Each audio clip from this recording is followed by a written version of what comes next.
Welcome back to Buckeye Talk. It is the final Mark It Down Monday of 2023 preseason. We got a game coming up on Saturday. Ohio State at Indiana. Today, we are predicting how this season's going to end up. Who is going to make the college football playoff, the last year of the 14 college football playoff, and where is Ohio State going to be in that mix, and who is going to win the national championship? I'm Nathan Baird from cleveland.com, along with Stephen Means and Andrew Gillis. Guys, does it feel like the end of an era, like going into this final year of a 4-team playoff? You know, I'm looking at a lot of dynamics. I was doing this, and it kind of made me think, like, man, I wish this was a 12-team playoff. I think we get down to like 8 really fun teams here. Or I'm thinking about the Ohio State quarterback situation and how different that might be approached in a 12-team playoff world, where you don't have to worry about that 4th game against Notre Dame maybe being a make or break game already that early in the season. Like, does this feel like the end? And I know we all have different opinions about whether there should only be a 14 playoff or not. Does the season feel like there's some finality to an era and we're transitioning into something else? Yeah, Feels because like this is the last time that the regular season is going to be this stressful for the teams at the top of the totem pole. Because Ohio State's making a 12-team playoff unless they completely fall off a cliff and go like 8-4 or 7-5 or something like that.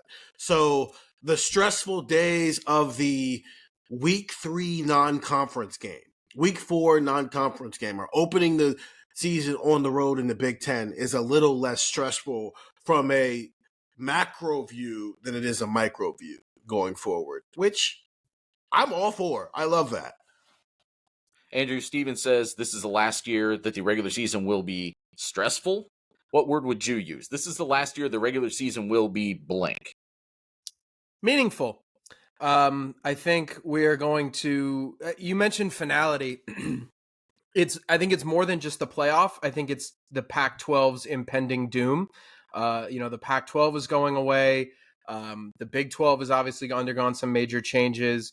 Who knows what's going on with the ACC kind of moving forward? It just kind of feels like the end of an era almost. You know, it kind of feels like, as Steve, I don't know what even Steven's doing right now. He's playing some kind of instrument.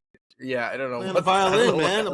I'm playing a sad song to go along with all this. What's the Nearer My God to Thee? Happening. I think it's Nearer My God to Thee is the Titanic song.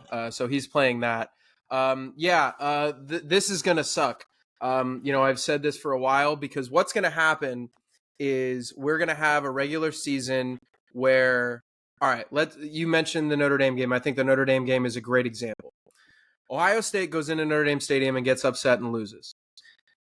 Well, the rest of the season, what are we talking about? Us three. What is everybody else in Ohio State fandom, whatever, talking about? You are talking about, oh God, we need Notre Dame to lose because now Notre Dame is this like moving roadblock and they're watching games every week. And then all of a sudden when Ohio State plays Purdue, that really matters. And when Notre Dame plays whatever ACC teams they're going to play, that really matters because you need them to lose. I don't like that is going away, because it is what makes college football unique. It's what makes it rule. Like, that is why we love college football. And now Notre Dame loses to Ohio State. Notre Dame beats Ohio State. Ohio State loses or beats Penn State. It's all right. We'll see you in the playoffs. And I think that's not the best way to have this sport operate. I don't like it. I'm trying to enjoy what I can about this season, because yeah, you mentioned, there are some really interesting teams. There are some really fun teams. Are there? Because I don't know. I look at this and I think you could still kind of make the case that it's the same as it ever was with some of these programs. So yeah, I'm not a fan. As stated before, I will continue to stomp my feet and cry, and I understand I'm trying to shovel an avalanche, but I'm not happy. We'll come back to some of those other teams and when we talk a little bit more about the national perspective later in this podcast, but we're going to start off by talking about the Ohio State perspective to this. And Ohio State now, this is rounding out a perfect 10-year cycle of this 4-team playoff. And Ohio State has had, as everyone who is listening to this podcast probably knows, a topsy-turvy relationship with the college football playoff. In 2014, I'm just going to run through this real quick. 2014, they debut at 16th in the first rankings, not looking necessarily like a playoff contender at that point. They're really on the fringe of it, but they keep climbing. They're 5th before the Big Ten championship game. They beat Wisconsin 1,000-0 or whatever. They make it in at number 4, and then they win the national championship. 2015, they're number 3 in the first rankings, lose along the way, end up number 7. So playoff caliber, national championship caliber roster, really, coming off of all those guys back from that team that just won in 2014, but stumbled along the way, could not get in the top 4 of the final rankings. 2016, they're number 6 in the first rankings, rise all the way to number 2, go in at number 3, get crushed by Clemson. 2017, number 6 in the first rankings, immediately lose to Iowa, just like immediately. Fall all the way to 13, and they can only climb back to number 5. The first of 2 years in a row where a road loss against the Big Ten West is devastating, because in 2018, they had already lost at Purdue when they were ranked number 2 in the country before the playoff rankings had come out. So they open at number 10, and they can only climb back up to number 6. 2019, they're number 1 in the first rankings, and they're number 1 still going into the championship weekend. Then they flip with LSU after it beats Georgia that year, I think. 2020. Oh, then they lose to Clemson in the semifinals. Yes. 2020, they're number 4 in the first rankings. They go in at number 3. They whip Clemson, and then they lose to Alabama in the national championship game. 2021, they were at number 5 because they had to be below Oregon, which had beaten them. They got all the way to number 2. Look like they've salvaged their season. Lose to Michigan, finish number 6. And 2022, last year, they're number 2 in the first rankings. Fall to 5 after losing to Michigan. Need Utah to beat USC to push them into the Pac-12 championship game. And then obviously give Georgia all it wants in the semifinal, lose by 1 point. So every single year, Ohio State is playoff adjacent at worst.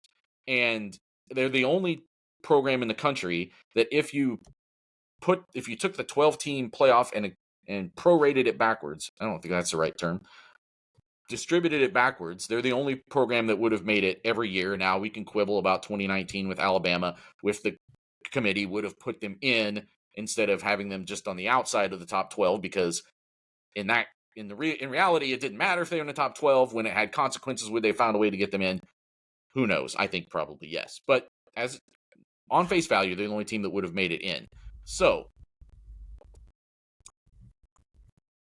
how much of Ryan Day's legacy, how much does it mean to this program to be back in that contention again? Like, even if they don't make it in, you're looking at a team that's got to be in the conversation until the final week of the season. Does this team need to have some sort of juice around Selection Sunday, some relevance on Selection Sunday, in order to keep some momentum going as a program?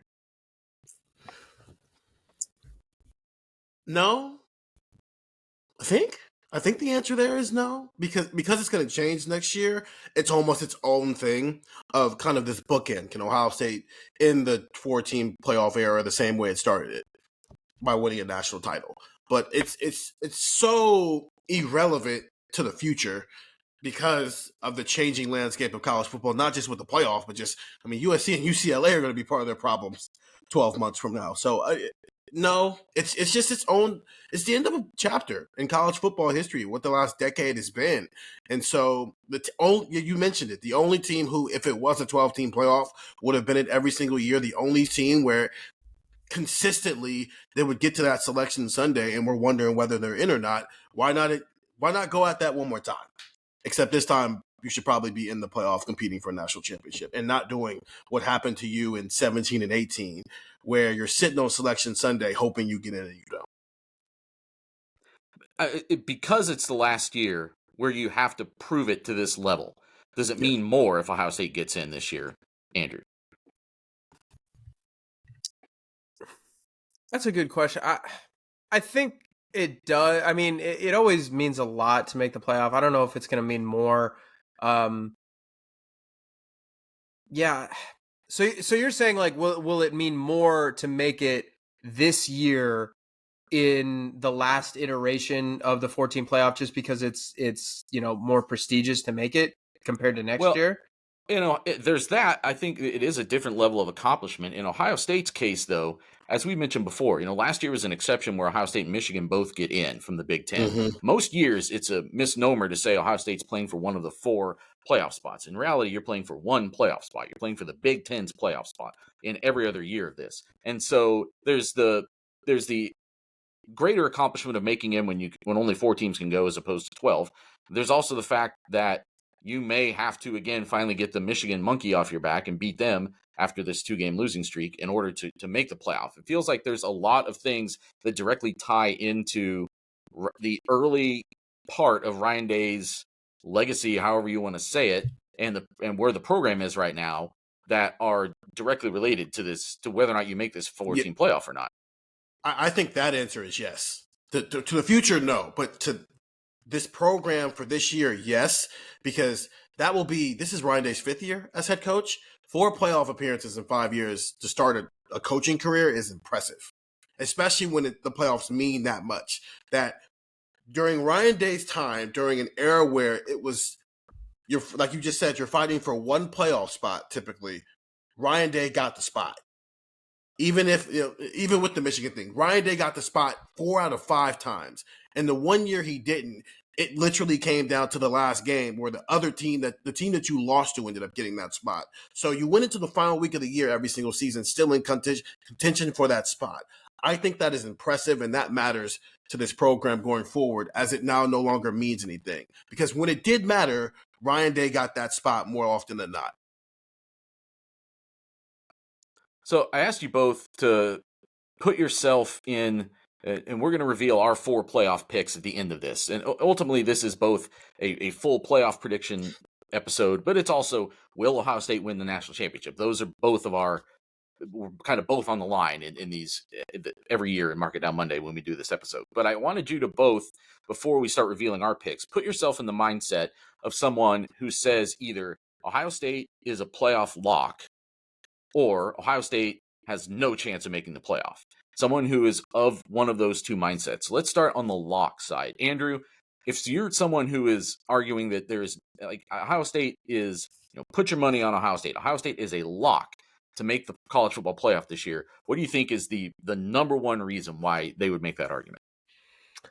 Yeah, so there was a lot of things that I kind of tossed around here. I think there's a lot that you could point to, actually, which I think kind of shows how kind of good this team can really be. But the thing that I just kept coming back to is they've got the best, if one of the best, if not the best, quartet, however you want to phrase it, of skill position players in the country, with their 3 receivers and Travion Henderson. And those guys can change a game and break a game open, because I think the reason that I went with this answer with these guys is because when you talk about Ohio State, you are talking about a team that, and you're talking about a team that is, for the last, 5-6 years, however long, has been very, very good offensively. And we kind of talked about the quarterback position on our podcast, where we talked about the top 15 on the offensive side of the ball.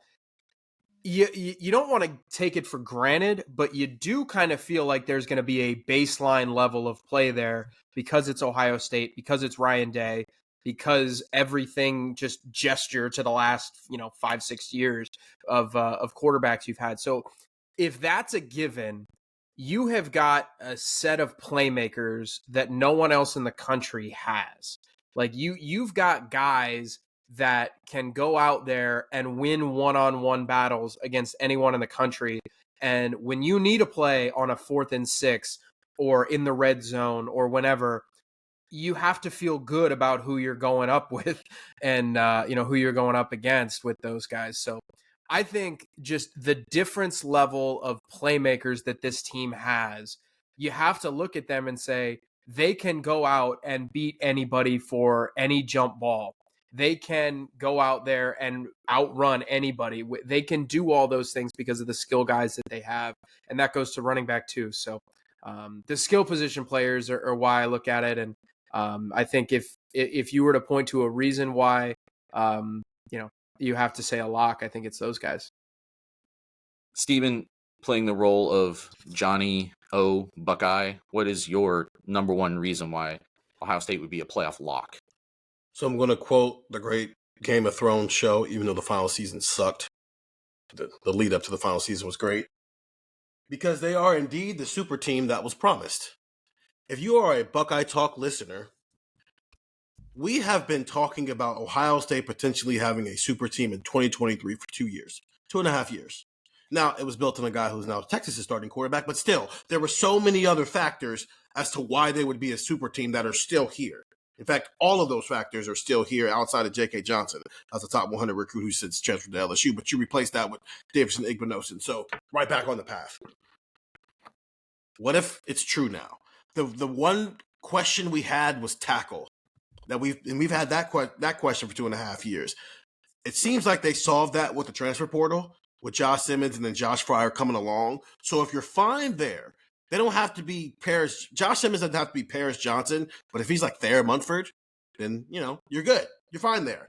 So if everybody else is who we thought that they would be for 2.5 years, that's a super team, and that team and super teams are playoff locks every single time, even when there's multiple super teams in 1 year, because Ohio State's 2019 team might be the most complete team of the past decade for Ohio State. There was another super team out there at LSU who was a little bit more super than they are. But I think Ohio State might have a super team. They just got to figure out quarterback. But even there, the baseline for quarterback play is still super team level. Yeah, I mean, we've used that term like super team DNA, and Ohio State has some super team DNA, but is this like a Marvel thing? Does it then actually turn into a super team? Yeah. You know what I mean? Does it mutate the right way to actually become a super team, or does it either not get there or even worse? Does the gene stay dormant, or does it actually emerge? That's the question.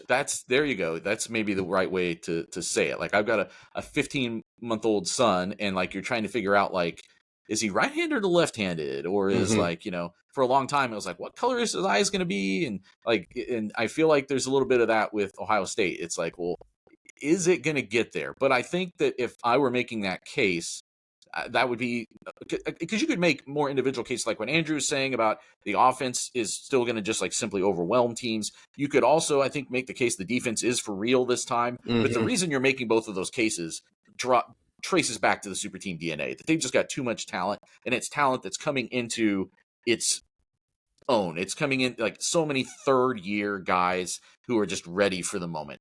The third thing I would throw out is that this schedule is tough, but it might be the right kind of schedule to allow them to absorb the right loss. There's a lot of games on this schedule that you could lose on the road at Notre Dame, on the road at Wisconsin, even possibly at home to a team as good as Penn State. And I think we're going to talk a lot about Penn State in the second segment. I'm going to talk a lot about Penn State in the second segment. You could lose a game like that. It's a week. You could lose a game like that and go 11-1, win the Big Ten championship. And I don't think it'd be any question if you win the Big Ten championship game also, so you're not getting kept out by Penn State, for instance, that Ohio State makes the playoff in that case. You're a 12-1 Big Ten champion. With one of those losses, I think you make it. I think it does get complicated, as Ohio State history has shown us, if you lose to, for instance, Purdue on the road, which is a game they have to play this year. But I think that it's a schedule that gives them the right baseline when you look at some of the other contenders out there, who some of those contenders also don't have as many tough games on their schedule, but they also, some of them have even tougher games on their schedule, I think is one thing I want to throw out there. Maybe not as tough as Michigan. Depends on how good you think Michigan is for sure going to be. But they also maybe don't have the opportunity for some of the goodwill makeup wins that Ohio State will have. All right. So the flip side of things, the number one reason why, if you are convinced that there's no chance Ohio State can make a playoff this year, or that you think that you'd be foolish to bet on it, however you want to phrase it, what would be your number one reason that Ohio State won't make the playoffs? the Big Ten doesn't get 2 teams in again. I think I'm coming around to the idea that at worst Ohio State has 1 loss this year, even with some of the trials that are going to be on their schedule. I think at okay. Yeah, I was making sure you didn't mean at best. Yeah. At worst, they're 11-1 at the end of the year, and they don't go to the Big Ten championship game because of it, because the loss is either the Penn State or Michigan, and the 1-loss Big Ten champion this year is making the playoff for sure, 100% sure. The conference is too good, and there's 3 teams who are top 8 preseason teams. They're not the Big Ten champs getting in. Period. That helps, yeah.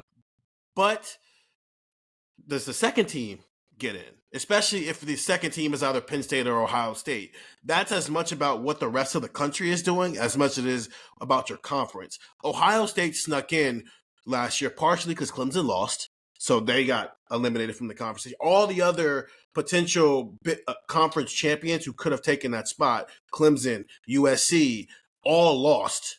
And then the Big 12 was just, the Big 12. So that allowed Ohio State to still make it with the 1-loss non-Big Ten champion. You can't guarantee that every single year. The SEC has now done it once. The Big Ten has now done it once. So if it's going to happen again, it's going to come from one of those 2 conferences. But a lot has to go right for that to be the case. Andrew, what's your number one reason why Ohio State would not make the playoff? Well, I had an on the field answer, but frankly, there is a better reason that, and I didn't know we were allowed to do.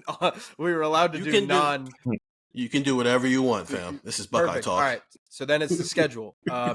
It's the schedule is the reason why they are not going to make the playoff, because you mentioned the games that you could possibly lose. Like, I think we've all kind of honed in on the fact that it is Notre Dame, Wisconsin, Penn State, Michigan. Like, those are the 4 likeliest losses. If you were to say Ohio State goes 11-1, that's probably where you're coming from, right?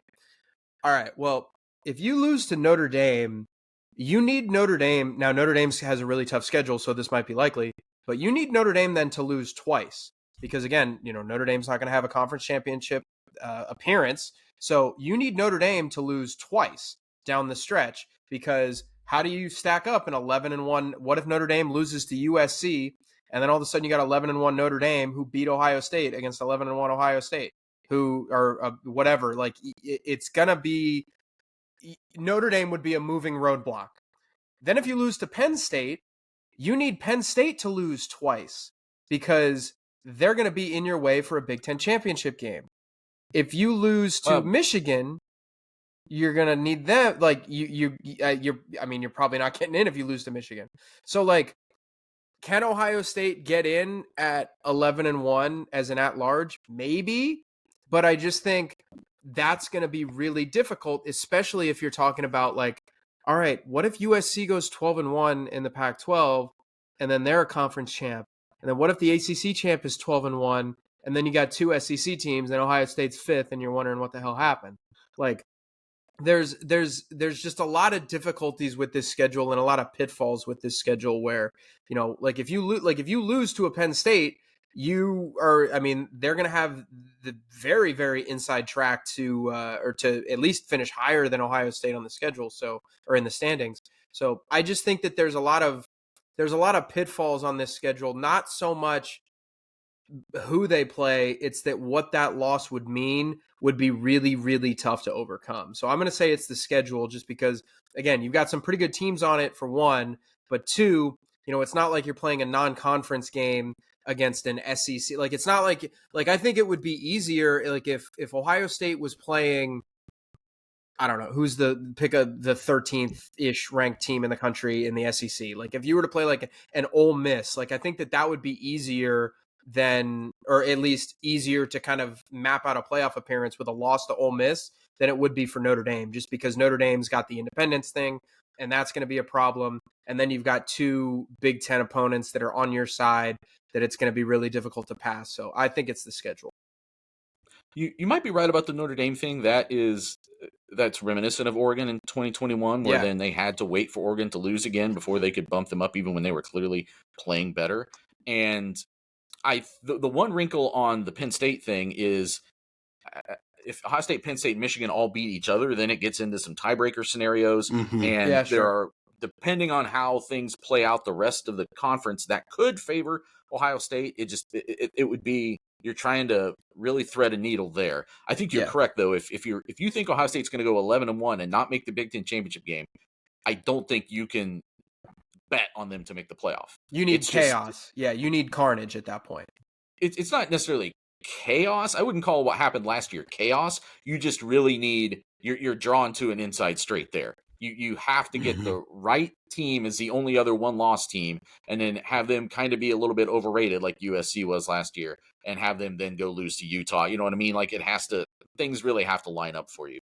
That was, you've both covered things that I was going to say. I was wondering if someone was going to bring up the quarterbacks, because I actually don't think that's something that you would argue right now is the reason they won't make a playoff. Because if you're arguing Ohio State's not going to make a playoff, you're probably arguing that Alabama is. They don't have a quarterback yet. You're probably arguing that Georgia is. They've got a first-time, very unproven quarterback, and I don't know if there's any reason to assume their quarterback will be better than Ohio State's. There's some other teams. I mean, Penn State, you can start talking about, like Drew Aller, I think is a good player, but who knows? So I actually wasn't going to kind of accept quarterbacks as an answer, and I'm glad nobody brought it up. I will say, on the flip side of the one I brought up before, that if the defense isn't, if the defense isn't good, but I think the defense has to be better than it was last year, and because it has to buy this quarterback situation a little bit more margin for error. And I think it has to buy it more margin for error than Justin Fields had in 2019. We had that awesome defense. I'm not saying this defense has to be as good as that defense, but it has to be better than last year, because this schedule, as we've already said 14 times now, is tougher than what Justin Fields had to face in 2019. So that's the other thing that is kind of in the back of my mind, that like, if the defense is still just like a nudge better instead of kind of like a step or a jump better, that I think it leaves them vulnerable on a schedule that's tough. Nathan Ryan Day Baird, are you saying Ohio State has to have a top 5 defense?